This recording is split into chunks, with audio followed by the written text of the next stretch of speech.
Cela faisait un mois, quasiment jour pour jour, que l'on était sans nouvelles des 7 moines trappistes français enlevés de leur monastère Notre-Dame de l'Atlas, près de Médéa, au sud d'Alger. Le communiqué du GIA, publié ce matin dans les colonnes du quotidien arabe en langue anglaise à l'Ayat, est plutôt rassurant, dit-on dans les milieux trappistes, à Rome. C'est la confirmation qu'ils sont toujours en vie. Mais plusieurs points d'interrogation subsistent. Dans quelles conditions physiques sont-ils? Mais surtout, ce qui inquiète le plus, c'est le marché proposé par le GIA, qui n'est pas vraiment souple. Le GIA, qui revendique clairement l'enlèvement des 7 moines français, s'adresse à la France, à Jacques Chirac directement, et propose un échange de prisonniers. Un nom est cité. C'est celui d'Abdelhak Layada, un des dirigeants du GIA, arrêté au Maroc, puis extradé vers l'Algérie en 1993.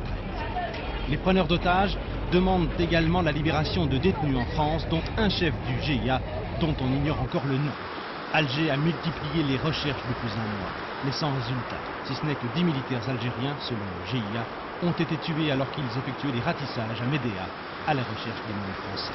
Le terrain est escarpé ici, les caches sont nombreuses. Le GIA, qui assure que les moines français sont toujours vivants et en bonne santé, refuse tout dialogue avec Alger et propose donc un véritable marchandage avec Paris.